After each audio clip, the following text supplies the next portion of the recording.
ठीक है, तो फिर हम आज शुरू कर रहे हैं कि संस्कृत साहित्य विमर्श, ये टाइटल दिया है।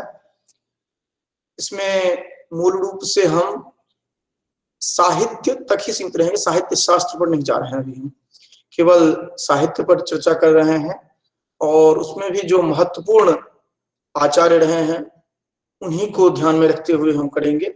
और जिसका कि मैंने आधार ग्रंथ मैंने पहले बताया था, जो कि वहां पर हमने संस्कृत कवि दर्शन जो है वहां पर जो रूपरेखा दी गई है उसी को हमने आधार बनाया है। लेकिन उसके साथ साथ मैंने बहुत अलग अलग जगह से हमने बहुत सारी सामग्रियां ली हैं। स्वाभाविक रूप से सबसे पहले उनके प्रति हम कृतज्ञ व्यक्त करते हैं और यहाँ हम प्रयास किए हैं कि आपको समुचित जानकारी दी जाए, लेकिन फिर भी अन्य जगह से जानकारी जो ली गई है उसकी प्रामाणिकता हम जहां तक हमारी सीमा है वहीं तक हमने ध्यान दिया है। उसके अतिरिक्त आप स्वयं ध्यान देंगे। और हम प्रारंभ पहले जो करेंगे, जैसे महाकवि हैं उनके संदर्भ में चर्चा करेंगे। महाकवि में मूल रूप से अश्वघोष, इसके बाद फिर कालिदास, कालिदास के साथ साथ भारवी, भट्ट, माघ और श्रीहर्ष, इनको हम मूल रूप से देखेंगे। आप कहेंगे जो कि इतने को ही हमने क्यों आधार बनाया, क्योंकि ये आधार स्तंभ हैं, अर्थात अपने अपने युग के ये आधार स्तंभ हैं, इसीलिए इनको हमने रखा। नाटककार में फिर भास, कालिदास, शूद्रक, हर्षवर्धन, भट्टनारायण, विशाखदत्त, भवभूति, मुरारी, इतने को हमने लिया है इस संदर्भ में, नाटककार के संदर्भ में। और उसका भी आधार वही है, क्योंकि ये एक आधारभूत आपको जानकारी आपको प्राप्त करवाते हैं ये। और अन्य जितने भी आचार्य मिलेंगे, अन्य जितने भी नाटककार मिलेंगे, उनको आप इनके जानने के साथ ही उनको जान सकते हैं। इसके साथ ही साथ गद्य में अगर देखें तो सुबंधु, दंडी, बाण, त्रिविक्रम भट्ट, इनके साथ और भी बहुत सारे आपको मिलेंगे, लेकिन अभी मुख्य रूप से हमने इनको देखा है। फिर मुक्तक में अमरूप जो है और जयदेव, इनको हमने विशेष रूप से देखा है। अब हम सीधा आ जाते हैं अपने विषय वस्तु पर, जो कि हमें आज अश्वघोष के संदर्भ में चर्चा करनी है। और उसके बाद हम कालिदास को भी टच करेंगे, लेकिन कालिदास थोड़ा बहुत चर्चा रहेगा कालिदास के संदर्भ में। अब हम जब अश्वघोष को देखना प्रारंभ करते हैं तो बार बार हम चर्चा करेंगे वहां पर, जो कि ये कनिष्क की चर्चा करेंगे, अशोक की चर्चा करेंगे। तो एक सीक्वेंस के लिए हमने ये यहाँ पर दे दिया है, क्योंकि हम अगर एकदम प्रारंभ से चलें तो पाषाण युग से लेकर के हम सिंधु घाटी सभ्यता को देखते हैं। और एक चर्चा मिलती है कुरुवंश के संदर्भ में, जिसका लिंक मैंने दे दिया है गूगल क्लासरूम में, वहां आप पूरा देख सकते हैं। एक एक राजा का जिक्र वहां पर किया गया है। और उसके बाद जो मुख्य रूप से हम चर्चा पाते हैं वो फिर महाजनपद काल में, जो बौद्ध संदर्भ में जो हम विस्तृत चर्चा हमें प्राप्त होती है, वह बौद्ध युग, वही 7वीं ईसा पूर्व जो है 6ठी शताब्दी के दौरान, अर्थात ईसा पूर्व के दौरान, ये जो हम षोडश महाजनपद देखते हैं। यद्यपि षोडश महाजनपद मुख्य महाजनपद थे, उसके अतिरिक्त भी बहुत सारे थे, और 62 ऐसे संप्रदायों के बारे में हमें जानकारियां उस समय में मिलती है जो अन्य थे, अर्थात केवल बौद्ध और जैन ही नहीं थे, उसके साथ साथ और भी बहुत सारे उस समय में थे 62 संप्रदाय। इस षोडश जो हम देख रहे हैं, ये काशी, कौशल, अंग, मगध, वज्जी, मल्ल, चेरी, वत्स, कुरु, पांचाल, मत्स्य, सूरसेन, अस्मक, अवंती, कंबोज, गंधार, जो आगे चल करके 4 में और फिर 4 भी सिमट करके एक में मगध साम्राज्य के रूप में दिखाई पड़ता है। और ये एक सीक्वेंस में हम देखते हैं, प्रद्योत पंक्स देखें, हरियंक, ये सब जो प्राचीन भारत में हम देखते हैं। हम ये इसलिए देख रहे हैं क्योंकि हम जितने भी राजा, जितने भी कवियों की चर्चा करेंगे, जितने भी आचार्यों की चर्चा करेंगे, वो कहीं न कहीं हम बताएंगे जो कि इस समय में ये रहे थे, ताकि आप समझ सकें कि उस समय की दशा दिशा क्या रही थी हमारे भारतवर्ष की। तो उसी के आधार पर आप उनके जो लेखन शैली है, उनकी जो स्थिति है, उनको आप समझ पाएंगे। अन्यथा आप उनको समझ नहीं पाएंगे, क्योंकि आप ग्रंथ संपूर्ण पढ़ेंगे नहीं तो फिर उनको अच्छी तरह समझना कठिन हो जाता है। लेकिन उस समय की दशा और दिशा क्या थी, ये अगर आप समझते रहते हैं तो अनिवार्य रूप से आप समझ लेंगे। तो ये एक सीक्वेंस में हमने देने का यहाँ पर प्रयास किया है, और हम जो अभी देखेंगे वो यहाँ पर देखेंगे। ये जो आप देख रहे हैं शक के अनंतर कुषाण का शासन जो है, इसको हम यहाँ पर हम देखेंगे, जो कि यहाँ से चर्चा प्रारंभ हमारी होगी। हालांकि चर्चा हमारे जो अशोक कालीन मौर्य कालीन जो है, इसी से हमें हमारी प्रारंभ हो जाएगी, लेकिन अश्वघोष को जो हम देखेंगे वो हम यहाँ पर देखेंगे। तो फिर उसके बाद कालिदास को देखेंगे, तो फिर गुप्त वंश में देखेंगे, ये इधर देखेंगे। तो इस तरह से हम फिर आगे बढ़ते जाएंगे। अलग अलग राजा, अलग अलग जो हमारे कवि हैं, अलग अलग आचार्य जो हैं, उन सबको हम अलग अलग समय में देखेंगे, जो किस समय में कौन रहे थे और उसका क्या आधार रहा था। और इसी तरह हम देखेंगे जो कि ब्रिटिश राज तक हमने देखा था, जो कि फिर 1947 में हमारा भारत स्वतंत्र होता है और स्वराज की बात आती है, और वस्तुतः यहाँ पर भी आकर के राज जो है वह पद जुड़े ही जाता है, और आगे चल करके हम देखते हैं जो कि आज तक हम उस स्वराज को आगे कंटिन्यू करते आ रहे हैं। तो फिर हम आ जाते हैं साक्षात महाकवि अश्वघोष के संदर्भ में। और यहाँ पर जब आप ग्रंथ पढ़े होंगे तो शुरू में ही कहा गया है जो कि ये प्रियदर्शी अशोक जो रहे हैं, उन्होंने जो बौद्ध धर्म का प्रचार प्रसार किया, उसके बाद उनके द्वारा जो बौद्ध धर्म के संदर्भ में कार्य की गई। फिर आगे चल करके आप देखे होंगे जो कि कनिष्क के संदर्भ समय में जो कार्य हुआ, इसकी चर्चा इस चैप्टर में की गई है मूल रूप से। अब हम आते हैं जो कि देखते हैं जो कि ये बौद्ध धर्म से संदर्भित, क्योंकि हम बुद्ध चरितम जो पढ़ेंगे, बुद्ध चरितम में संपूर्ण इन्हीं विषय वस्तुओं की चर्चा मूल रूप से आपको मिलेगी।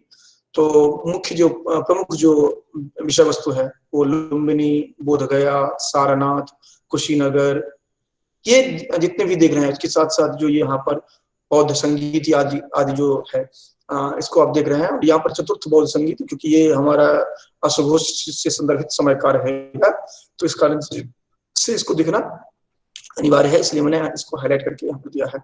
और यहाँ पर क्रम से जो तस्वीर दी गई है उसी क्रम से है लुम्बिनी, बोधगया, सारनाथ, कुशीनगर और दीक्षाभूमि नागपुर का।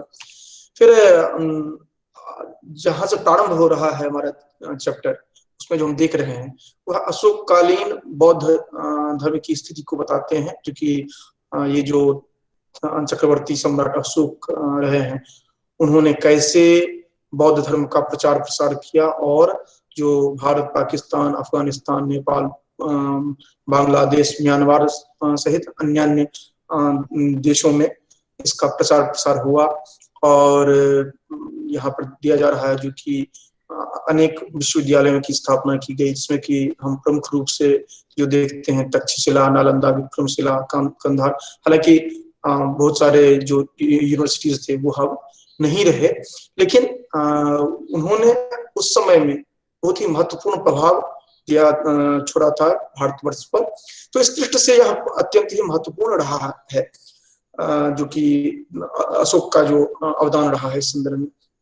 और उस समय में जो हम देखते हैं जो कि उन्होंने जो अपने प्रचार प्रसार के लिए जो अपने पुत्र महेंद्र को भेजा था, उसमें आप देखते हैं जो कि वहां पर महेंद्र श्रीलंका गए, वहां पर जो वहां के राजा थे उन्होंने बौद्ध को राजधर्म बनाया। और वो आज भी आप देखेंगे जो कि जब आप विश्व सीरीज पर बौद्ध धर्म को देखेंगे तो आप देखेंगे जो अलग अलग राजा जो देश जो है वहां पर कितने बौद्ध धर्मावलंबी हैं, और इसके क्यों रहे हैं इस पर भी हम चर्चा करेंगे ये हम आगे चल करके। तो ये आप देख रहे हैं जो कि बौद्ध धर्म का प्रचार प्रसार जो उन्होंने किया। इसके बाद वर्तमान में जो मैं अभी कह रहा था उसमें ये देख रहे हैं जो कि अलग अलग राज्य हैं, देश हैं, और जहां पर यहाँ पर देख रहे सकते हैं जो कि कुछ देश ऐसे हैं जो कि मैक्सिमम बौद्ध धर्मावलंबी हैं, जैसे कि कंबोडिया देखिए 97%, ये इस तरह की, अर्थात अलग अलग जगह पर आप देखेंगे जो कि जो बौद्ध धर्मावलंबी रहे हैं। इसके बाद फिर हम आते हैं यहाँ पर, बौद्ध धर्मावलंबी क्यों रहे उस पर हम चर्चा करेंगे आगे बढ़ करके। ये कनिष्क की चर्चा जब हम करते हैं तब एक तो था जो कि उनके समय में, अशोक के समय में, उसके बाद जो हम मुख्य रूप से बातें हैं ये हम देखते हैं यहाँ पर कनिष्क के समय में, जो कि ये इन्होंने भी वही कार्य किया जो वहां पर अशोक कर रहे थे, और बौद्ध धर्म के लिए इन्होंने बौद्ध धर्म को राजाश्रय दिया, और जितना तक संभव हुआ इन्होंने इसको प्रचार प्रसार के लिए बहुत हद तक प्रयास किया। और हम जानते हैं देखिए, जब बौद्ध धर्म की बात करें तो ये चाइना से, इस जगह से ये प्रारंभ हुए थे, और यहाँ से होते हुए यह इस साइड से भारत में प्रवेश किए थे। जो ये हम कहते हैं, जो ये यूची कबीला या यूज जाति के जो लोग थे, वो यहाँ के चाइना के इस भाग से आकर के यहाँ पर टिके थे, और उसके बाद उन्होंने अपना प्रचार प्रसार किया।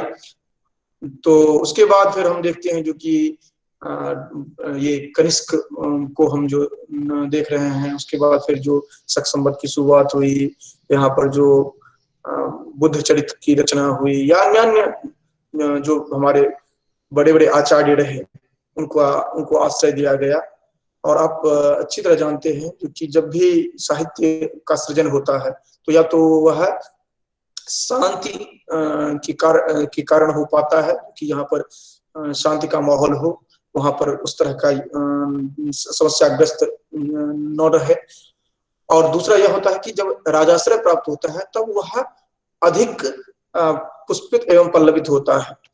और यही कारण रहा जो कि हम देखते हैं कनिष्क जो रहे वह बौद्ध सम्राट अशोक के बाद अगर कहा जाए तो कनिष्क के समय में सबसे अधिक प्रचार प्रसार हुआ। और उस समय में मध्य एशिया, चीन, जापान होते हुए दूर दूर तक प्रचार प्रसार हुआ। और इसमें केवल ऐसा नहीं रहा कि केवल बौद्ध धर्म के संदर्भ में ही यहाँ पर प्रचार प्रसार हुआ, वहां पर जैसे आप चरक को देखते हैं या इस तरह जो ग्रंथों को देख रहे हैं आप, वो भी उस समय में अत्यधिक ध्यान दिया गया था। अब हम साक्षात पहुंचते हैं आचार्य अश्वघोष पर। आचार्य अश्वघोष ने जो ग्रंथ लिखा है बुद्ध चरितम, वह 28 सर्गों का ग्रंथ है, जिसमें कि केवल 2 से 13 जो है वह उपलब्ध है। प्रथम के कुछ अंश और चतुर्दश जो है यह प्रक्षिप्त माना जाता है, ऐसा माना जाता है कि वह उपलब्ध नहीं था, तो उसको किसी तरह से ऐड करके बना दिया गया है। और 14 के बाद जितने भी सर्ग हैं 28 तक, वह साक्षात उपलब्ध नहीं हो पाते हैं।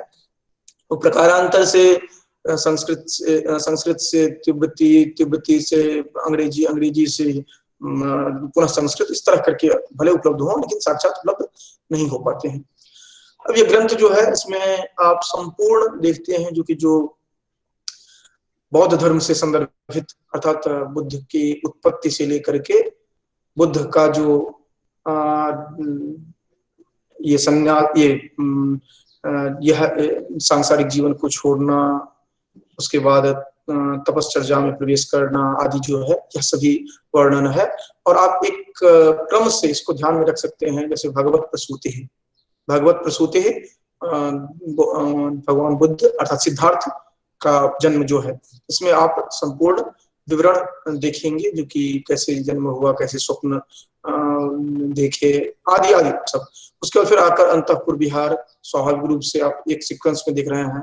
फिर संवेगोत्पत्ति जो कि वह जो ये ऐसा अनुभव हुआ जो कि नहीं, हमें समाज के लिए कुछ करना चाहिए, यह है परिवार मात्र से काम नहीं चलेगा, इससे नहीं होगा। फिर स्त्री विघातन, स्त्री के संदर्भ में जो वह कहते हैं जो नहीं, हमें यहाँ से दूर रहना है। फिर अभिनिष्क्रमण, तो घर से बाहर निकलते हैं। फिर छंदक निवर्तन, उनको वापस करते हैं जो कि नहीं, आपको हमारे साथ आगे बढ़ने की आवश्यकता नहीं है। फिर तपोवन में प्रवेश करते हैं। फिर स्वाभाविक रूप से अंतःपुर में, अर्थात वहां पर जो उनकी माँ आदि जो थे वहां पर विलाप होता है। फिर कुमार का अन्वेषण प्रारंभ होता है। इसके बाद ये टाइपिंग मिस्टेक है, श्रेणी अभिगमन, श्रेणी अभिगमन, इसको देखना पड़ेगा। तो वहां पर जाकर के फिर हम देखते हैं जो कि वहां तक वो श्रेष्ठ के पास पहुंचते हैं। फिर काम निंदा हम देखते हैं, फिर आराड़ दर्शन जो वहां पर उनसे मिलते जो हैं गुरु से। फिर लास्ट में आकर के हाँ श्रेणी अभिगमन, श्रेणी अभिगमन है यहाँ पर बिंबिसार का आगमन होता है, ये है श्रेणी अभिगमन, श्रेणी स्वीकार होगा तो श्रेणी अभिगमन, तो यहाँ पर बिंबिसार का आगमन होता है। फिर उसके बाद काम विघरण हम देखते हैं, मार विजय, और लास्ट में 14वां जो है वो है बुद्धत्व प्राप्ति। ये एक सीक्वेंस है।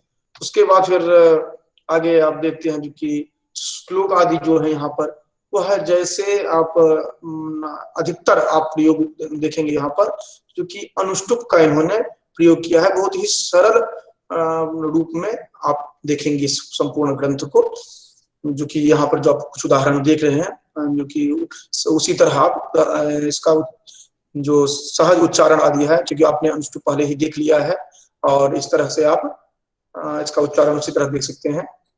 क्योंकि मध्यस्थतां तस्य रिपुर्जगाम मध्यस्थ भाव प्रयो सुहृत्वम्, ये इस तरह करके ये देख रहे हैं जो बहुत ही सहज है, इसको समझने में बहुत अधिक समस्या नहीं होती है। ये भी बात है जैसे कि आप आगे चल करके देखेंगे श्रीहर्ष आदि को देखेंगे, उन्होंने इतना जटिल बना दिया है, या फिर भट्टी को देखेंगे जो व्याकरणिस्ट जो उन्होंने जो किया है, ये सब थोड़ी सी समस्या आगे आपको दिखेगी, लेकिन यहाँ पर ये समस्या नहीं दिखती है।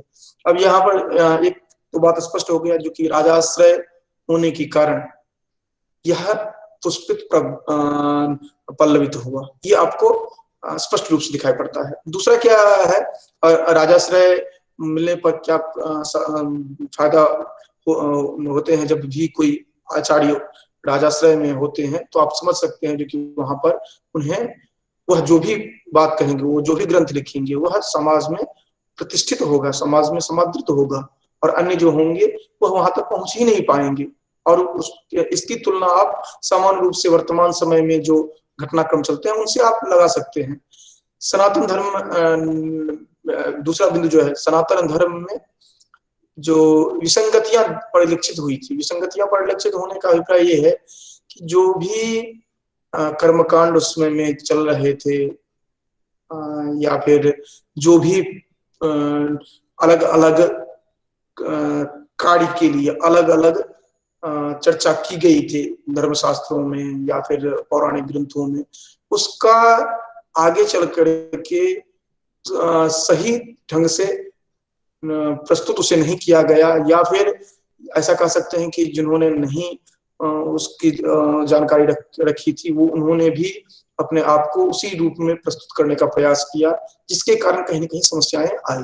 और यही हम देखते हैं क्योंकि आज भी है, आप देखते हैं जो कि एक आपके ही कुल पुरोहित होते हैं, और एक आप देखते हैं जो कि केवल नाम मात्र की कोई व्यक्ति आपका कर्मकांड करवाते हैं। तो ये अलग अलग आप देखते हैं कि हर समाज में ऐसी विसंगतियां रही, और वही उसी विसंगतियों के कारण ये हुआ जो कि उससे थोड़ा सा दूरी समाज की बनी, समाज में कुछ जो है वह उससे दूरी रखना प्रारंभ किए, और वो ऐसे धर्म की तलाश शुरू की जो कि जो उनके लिए सहज हो, सहजतया अपनाया जा सके। और जैसे कि आप वर्तमान में ही देखते हैं, आज हम भी जो भी कोई आध्यात्मिक दृष्टि से कुछ भी देखना प्रारंभ करते हैं तो फिर हम अपनी सुविधा के अनुसार उसको ढालने का प्रयास करते हैं। ठीक, अब ये चीज नहीं उपलब्ध हुआ तो उसके जगह पर हम ये यूज कर लेते हैं। तो ये हम वर्तमान समय में भी देखते हैं, ऐसा नहीं कि उसी समय में है, क्योंकि यह मानव जो है, मानव उस समय में भी रहा है, आज भी मानव ही है। तो जितने जो भी आप देख रहे हैं वो जैसे उस समय में चल रहा था वैसे ही आज भी है, वो अधिक अंतर नहीं हुआ है। उसी तरह की दृष्टि उस समय में भी थी, आज भी उसी तरह की दृष्टि है। तो उस समय में भी एक वर्ग इस तरह का बना जो कि नहीं, हमें सहजतया जो उपलब्ध होगा वो हम देखेंगे। उसके बाद क्या था कि ये जनसामान्य एवं जनभाषा में उपदेश देते थे। आपने प्रारंभ में ही देखा होगा कि यह भगवान बुद्ध जो थे वह मागधी, जो आपको जितना भी आपको मिलता है वह मागधी प्राकृत में आप देखते हैं वहां पर। फिर आगे चल करके आप पाली में देखते हैं, फिर आकर के संस्कृत में आपको दिखना प्रारंभ होता है, ये प्रकारांतर में देखते हैं। लेकिन जनभाषा में और जनसामान्य के लिए ऐसी बातें कही गई जो कि बहुत कठिन नहीं था, सहजतया कोई भी अंगीकार कर सकता था। अब कोई अपना धर्म परिवर्तन या अपना पंथ परिवर्तन कैसे करता है? क्योंकि जब आपके पास एक पहले से या तो विद्यमान हो कुछ, और उसमें आपको कुछ खामी लगे जो आपके अनुकूल ना हो, उसमें क्या है वो अलग बात होगी, आपके अनुकूल ना हो, तो आप चाहते हैं कि आपने आपके अनुकूल जो उपलब्ध होता है उसको हम स्वीकार करें। पहली बात ये होती है। दूसरा ये होता है जो कि या तो आप के पास कुछ है ही नहीं पहले से, तो वहां पर जाकर के आप स्वीकार करने का स्वीकार करना चाहते हैं। जैसे कि एक व्यक्ति है जिसकी माता कहीं और से रही है, पिता कहीं और से रहे हैं, उनका क्या संस्कृति है, ना एक संस्कृति के ये है ना दूसरे संस्कृति के वो है, तो फिर क्या होता है कि वह संतान जो है वो कौन सी संस्कृति को अपनाए, तो वह अपनी सुविधा के अनुसार कोई संस्कृति ऑप्ट करना चाहता है। तो ये सब बहुत सारी समस्याएं हैं जिनको कि आप स्वयं मंथन करके समझ सकते हैं, जो कि कोई किसी धर्म को कैसे अपनाता है, कोई अपना धर्म कैसे छोड़ता है, ये सभी बातें जो है ये आप स्वयं अपने विवेक के आधार पर समझ सकते हैं इन बातों को। फिर इसके बाद हम यहाँ पर देखते हैं जो कि कनिष्क के ये गुरु रहे हैं, ये आचार्य अशुघोष जो रहे हैं, ऐसे ऐसा संदर्भ हमें प्राप्त होता है। इनका जन्म अयोध्या में हुआ था, माता का नाम सुवर्णाक्षी, और ये कहा जाता है जो कि ये चीनी परंपरा में हमें प्राप्त होता है, जो कि महाराज कनिष्क पाटलिपुत्र के अधिपति को परास्त करके अश्वघोष को अपने पुरुषपुर अर्थात वर्तमान पेशावर जो है वह वहां से उठा करके वहां पर ले गए अपनी राजधानी। और उसके बाद फिर हम देखते हैं जो कि चतुर्थ बौद्ध संगीत को वहां यहाँ पर देखते हैं आदि आदि इस तरह के, और यहाँ पर जो इनके जो ग्रंथ जो देखते हैं, बुद्ध चरितम, सौंदरानंद आदि जो 4 ग्रंथ यहाँ पर देखते हैं। तो इस तरह से हम यहाँ पर कुल मिलाकर देख रहे हैं कि इनको राजाश्रय प्राप्त था, और चूंकि बौद्ध परंपरा में जनभाषा जन सामान्य के लिए उपदेश दिए गए थे जो सहज ही लोगों को का आकर्षण का कारण था, और बहुत सारे कर्मकांड इस तरह के थे जो सामान्य व्यक्ति नहीं कर सकते थे, उनके लिए बहुत जटिल था। क्योंकि आप अगर भगवान बुद्ध के संदर्भ में ही देखेंगे तो जब वो तपश्चर्या के लिए गए तो कुछ दिनों तक वह भी प्रयास किए जो कि हम जैसे श्रमण ट्रेडिशन में किया जाता था, श्रमण परंपरा में उसी तरह हम करें, लेकिन वहां पर उनको लगा जो नहीं इस तरह करने से काम नहीं चलेगा, फिर वह परंपरा को पुनः परिवर्तित किए। तो इस तरह हम देखते हैं कनिष्क को बुद्ध चरितम के संदर्भ में ये जो दिया गया है विस्तार पूर्वक विवरण, वो वहां पर आपने देखा ही है, और किस सर्ग में क्या है ये हमने पहले ही देख लिया है। इसके बाद जो और महत्वपूर्ण बातें हैं उसमें पहला यह है कि इनमें धार्मिक उत्साह देखा जाता है। धार्मिक उत्साह देखा जाता है, इसका अभिप्राय यह है कि ये जहां कहीं भी चर्चा करते हैं तो पौराणिक जो चर्चा है या फिर धार्मिक दृष्टि धार्मिक कर्मकांड आदि की जो बात है उनको वहां पर प्रस्तुत करते हैं। ब्राह्मण, चूंकि ये पहले ब्राह्मण थे, उसके बाद यह बौद्ध धर्म में दीक्षित हुए, तो ब्राह्मण धर्म के जो पौराणिक मान्यता आदि थे उन सबको वह ये यथावत स्वीकार कर रहे थे पहले से, और उसका प्रभाव आपको समग्र रूप से यहाँ पर दिखता है। जब आप ग्रंथ देखते हैं तो वहां पर स्पष्ट रूप से दिखाई पड़ता है जो कि वह स्वप्न देखती हैं, जो कि उनके गर्भ में इस तरह का प्रवेश हो रहा है आदि आदि, इस तरह की जो मान्यता जो पौराणिक ट्रेडिशन रहा है। हालांकि इस पर भी बहुत अधिक विवाद है, जो कि बौद्ध संप्रदाय में देखेंगे तो वो मानते हैं जो कि यह बौद्ध से ही लिया गया है इधर। ये जो पौराणिक ट्रेडिशन या अन्य में जो आप देखेंगे वो कहेंगे जो नहीं यहाँ से बौद्ध में लिया गया है। ये आपस में चल रहा है, लेकिन हमें ये बात नहीं भूलनी चाहिए क्योंकि सभी समाज एक समाज में थे और वह लेन देन आपस में चलता रहा था। इसके बाद हमें जो मूल रूप से दिख रहा है वह यह है कि हमें इसका विश्लेषणात्मक दृष्टि से हमें देखना है, हमें उन पचड़े में नहीं पड़ना है जो कि कहाँ पर क्या चल रहा था। उसके बाद ये हमने ये बिंदु जो वहां से लिया है उसी कारण से लिया है जो कि वहां पर जो भी उपलब्ध होता है वह वहां पर यथावत दिखाई पड़ता है। फिर उसके बाद दार्शनिक मान्यता जो है इनकी, आप देखेंगे कि सांख्य का मिलेगा, मुख्य रूप से सांख्य का आपको वहां पर दिखाई पड़ेगा, क्योंकि स्पष्ट रूप से अर्थात केवल दिग्दर्शन मात्र नहीं, स्पष्ट रूप से सांख्य का प्रभाव वहां पर दिखाई पड़ेगा।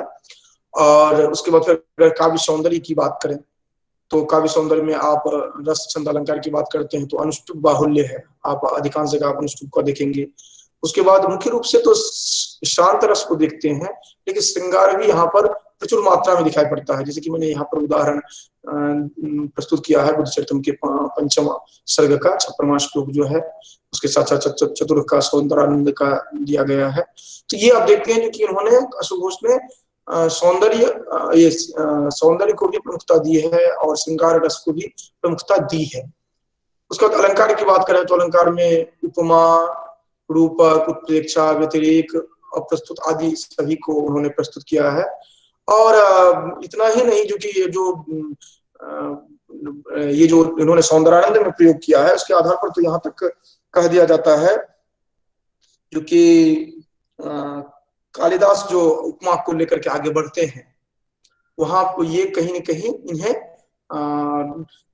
पूर्वगत जो है उसको ध्यान में रख करके हम कह सकते हैं, क्योंकि ऐसी भी बातें आती है जब आप अशोक की काव्य कला का ये अशोघोष की काव्य कला का मूल्यांकन करेंगे तो वहां पर आप ये चीज दे सकते हैं। इसके बाद हम आते हैं जो कि मुख्य बात जो जिसको लेकर के अगर समालोचनात्मक प्रश्न रहे या फिर आपको कुछ विशेष रूप से प्रस्तुत करना हो तो दो बातें वहां पर मुख्य रूप से हम देखते हैं अशोघोष में। पहले तो एक काव्य रूढ़ की जो चर्चा की है, एक उन्होंने प्रसंग दिया है जो कि वन विहार हेतु जब राजकुमार जाते हैं तो उस समय में वहां की ललनाएं जो है उनको देखने के लिए लालायित होती हैं, ये बुद्धचरितम में हम देखते हैं। इसी तरह ये हम कुमार संभव में रघुवंशम में भी देखते हैं इस तरह का प्रसंग, जो कि ये उत्सुकता वाली जो है प्रसंग कुमार संभव में भी देखते हैं, शिशुपाल वध में भी देखते हैं, नैषधीय चरितम में भी देखते हैं। तो हमें करना क्या है कि हम जब इस तरह का उत्तरों को लिखे तो अनिवार्य रूप से इन संदर्भों को देख लें वहां पर, क्योंकि वो क्या प्रसंग किस प्रसंग में क्या चर्चा कर रहे हैं इनको हम देख लें। और मैंने जैसे कि अभी बताया था उपमा के लिए, तो उपमा कालिदास से जो हम कहते हैं वो कहीं न कहीं कहा जाता है जो कि इससे भी प्रभावित रहा है, अर्थात जो पूर्ववर्ती आचार्य रहे हैं उनको हम इग्नोर करके हम आगे नहीं बढ़ते हैं। ठीक है, तो ये हमने देखी जो कि अशोघोष के संदर्भ में कुछ चर्चाएं देखी। और वैसे अशोघोष के ग्रंथ जो हैं उनका अध्ययन अनिवार्य रूप से करना चाहिए, क्योंकि उसमें आपको बहुत सारी बातें ऐसे मिलेंगी जो कि आगे के जो कवि हुए हैं उनके मार्गदर्शन जो किया जाता है या उनके जो दार्शनिक संदर्भ में जो हमने यहाँ पर चर्चा की या फिर काव्य सौंदर्य संदर्भ में चर्चा की, तो वो जब ग्रंथ आप पढ़ेंगे तो आपको समझ में आएगा। ये आपको दो भागों में सहजतया उपलब्ध हो जाएगा चौखंबा से। एक प्रथम भाग में यह है और द्वितीय भाग में आप चौखंबा से आप सहजतया प्राप्त कर सकते हैं यह। और प्रथम में 1 से 14 तक और द्वितीय में 14 से 28 तक आपको मिल जाएंगे। तो इस तरह करके आप ये बुद्धचरितम, उसी तरह सौंदर्यानंदम है, क्योंकि सौंदर्यानंद में ये सुंदर जो है और उसकी प्रियतमा जो है, उन दोनों की जो चर्चा की गई है, लेकिन वो भी एक अंश को लेकर के केवल किया गया है उस प्रकरण में, क्योंकि और इसके साथ साथ अन्य जो ग्रंथ हैं वह अधिक प्रथित नहीं है, लेकिन ये दोनों ग्रंथ बहुत ही महत्वपूर्ण है। उसमें भी बुद्धचरितम जो है सबसे सर्वाधिक महत्वपूर्ण है। इसके बाद हम जो चर्चा करने के लिए जा रहे हैं वह कालिदास प्रारंभ कर रहे हैं। अभी कालिदास की संपूर्ण चर्चा नहीं करेंगे। आप देख रहे हैं कि एक तरफ आपने देखा था बुद्धचरितम की हमने चर्चा की थी, जो कि कनिष्क का जो साम्राज्य रहा था, और उसके बाद हम देखते हैं जो कि गुप्त वंश को देखते हैं, जो कि एक छत्र साम्राज्य आप देख पाते हैं, जो कि एकातपत्र जो कहा जाता है, जो आप कालिदास के ग्रंथ में भी देखेंगे, एकातपत्रम जगतः प्रभुत्वम नवम व्याख्यान्तम इदं वपुश्च। ये आप यहाँ पर जो गुप्त वंश में विशेष करके समुद्रगुप्त के संदर्भ में जब आप देखेंगे तो वहां तक आते आते आप देखते हैं कि चरम पर ये पहुंच जाता है। लेकिन एक के उत्थान और दूसरे का जो पतन हुआ था, उनके बीच में बहुत बड़ा गैप रहता है, जिसको कि आप देखते हैं जो कि कनिष्क के पतन के बाद साहित्यिक अंधकार का युग आप कह सकते हैं जो कि हो गया था। तो एक तरफ तो आप देख रहे हैं जो कि कनिष्क के समय में इतना अधिक प्रचार प्रसार हुआ था, इतना अधिक आप ग्रंथों का प्रणयन देखते हैं, इतने बड़े बड़े आचार्य रहे हैं, लेकिन वहीं पर आगे भी चल करके आप देखते हैं बिल्कुल समाप्त सा होने लगता है। लेकिन फिर गुप्त वंश के साथ ही आप देखते हैं क्योंकि वह फिर एक बार चरम पर पहुंचता है। हालांकि फिर आप आगे बढ़ेंगे तो देखेंगे जो कि गुप्त वंश के बाद पुनः संपूर्ण जो है वह समाप्ति की ओर चला जाता है। तो हम ये उत्थान पतन आप देखते रहेंगे जो कि यह चलता रहा है संपूर्ण इतिहास में। तो ये बात हमें ध्यान में रखना होगा। और आप जानते हैं जब किसी का पतन के बाद फिर उत्थान होता है तो बहुत ही जोर से होता है और वो क्लाइमेक्स तक पहुंचता है, फिर वो पतन होता है, फिर उत्थान होता है, ये क्रम चलता रहता है। ये मानवीय जीवन ही नहीं, यह जो ऐतिहासिक जो पृष्ठभूमि है, ऐतिहासिक जो धरातल पर अगर देखें आप तो वहां भी ऐसा होता रहा है, कोई एक साम्राज्य नहीं रह पाया है।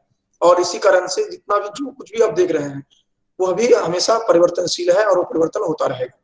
गुप्त साम्राज्य जो देखते हैं हम कालिदास को कल देखेंगे, इससे पहले हम देख लें इन बातों को जो कि गुप्त साम्राज्य का वैशिष्ट्य क्या रहा था। गुप्त साम्राज्य में जो वहाँ उस समय के राजा थे उनको कला में रुचि रही, कलात्मक सिक्के स्तंभ इस समय में हमें प्राप्त होते हैं। फिर कला के प्रति सम्मान और प्रतिबद्धता भी दिखाई पड़ती है, केवल सम्मान मात्र ही नहीं, और वो स्वयं भी उसमें आप बहुत सारे आप देखेंगे राजा रहे जो कि स्वयं संगीत आदि में मग्न रहे। उसके साथ साथ आप इस समय में असंख्य कविताओं नाटकों का लेखन हुआ। इस समय में भिन्न भिन्न ग्रंथों का आप देखते हैं प्रणयन होता है, आध्यात्मिक ग्रंथों का प्रणयन होता है, वो व्याकरण से संदर्भित हो, दर्शन से संदर्भित हो, संगीत हो, गणित हो या आयुर्वेद हो, इनसे संदर्भित आप देखते हैं, या कामसूत्र की बात अगर करें तो इस तरह आप फिर चित्र कला की बात करें, मूर्ति कला की बात करें या वास्तुकला की बात करें, इसके साथ ही साथ इसका अनुभव उदाहरण आप अजंता की गुफा में जो चित्र है उनको देख सकते हैं। फिर यद्यपि गुप्त साम्राज्य जो था वह हिंदू धर्म को मानने वाला था, लेकिन आप धर्मनिरपेक्षता देखते हैं क्योंकि उसमें में बौद्ध विश्वविद्यालयों का भी निर्माण करवाया गया। तो ऐसा नहीं कह सकते हैं कि केवल हिंदू मात्र को लेकर के चल रहे हैं, धर्मनिरपेक्षता दिखाई पड़ती है। उसके बाद फिर हम इसके साथ साथ देखते हैं जो कि व्यापार, विदेशों से व्यापार, जो जलमार्ग से आप व्यापार की बात आप देखते हैं, जो कालिदास के ग्रंथों में भी आप जब चतुर्थ के अंतिम श्लोक की बात करते हैं या अन्य वहां पर हम या शाकुंतलम में ही चतुर्थ के अंतिम श्लोक या फिर शाकुंतलम में जो अन्य व्यापार की बात देखते हैं, ये यहाँ पर दिखाई पड़ता है हमें। उसके बाद सभ्य नागरिक जीवन को देखते हैं, अर्थात उच्छृंखलता नहीं थी, थोड़ी बहुत जो समस्या हमें दिखाई पड़ती है जो कि आप वहां पर देखते हैं जो कि मदिरापान आदि, वह सामान्य रूप से समाज है तो समाज में हर तरह की बातें चलती है, लेकिन बहुत अधिक इस तरह की बातें नहीं थी। उसके बाद एक और जो महत्वपूर्ण बात है जो हमें ध्यान देना है, वह बहुत सारी जातियां मिश्रित हो चुकी थी उसमें तक, द्रविड़, नाग, यक्ष, गंधर्व, शक आदि। और आप इससे पहले जितनी भी देखे प्रारंभ से लेकर के वो सभी तो चलते ही आए हैं, तो इन सभी का प्रभाव कहीं न कहीं तो दिखेगा ही आपको। तो इसी तरह आप देखते हैं यक्ष गंधर्व आदि में जो वृक्ष पूजा को हम देखते हैं, जो आपको दोहद या वसंत उत्सव के रूप में दिखाई पड़ता है। द्रविड़ में शिव पूजा को जो देखते हैं। इसके साथ साथ भागवत धर्म की नींव पड़ चुकी थी, तो आप विष्णु और शिव से संदर्भित जो महत्वपूर्ण बातें देखते हैं। ये सब जितनी भी बातें हैं, ऐसा नहीं है कि ये उससे पहले नहीं थे, इससे पहले अलग अलग संप्रदायों में, अलग अलग धर्मों में, अलग अलग प्रजातियों में हमें दिखाई पड़ता था, जो कि कैरी फॉरवर्ड होते रहते हैं, वह कहीं पर रुक नहीं जाता है। वह एक संस्कृति जो है दूसरे संस्कृति में संक्रमित होती है, फिर वहां से जुड़ने लगता है, फिर पता ही नहीं चलता है जो कि मूल संस्कृति कौन थी और बाद वाली संस्कृति कौन थी। ये ऐसे चलता रहता है। फिर आप लास्ट में देखते हैं जो कि ये 550 तक आते आते हम देखते हैं जो कि वही जो हम देखते थे क्योंकि सोने की चिड़िया या चरम उत्कर्ष पर जो था वह समाप्त हो जाता है। यह हमें दिखाई पड़ता है लास्ट में आते आते। तो इस तरह हमने जो देखा अभी तक, जो चर्चा हुई वह अश्वघोष और कालिदास के प्रारंभ तक की स्थिति मैंने देखी।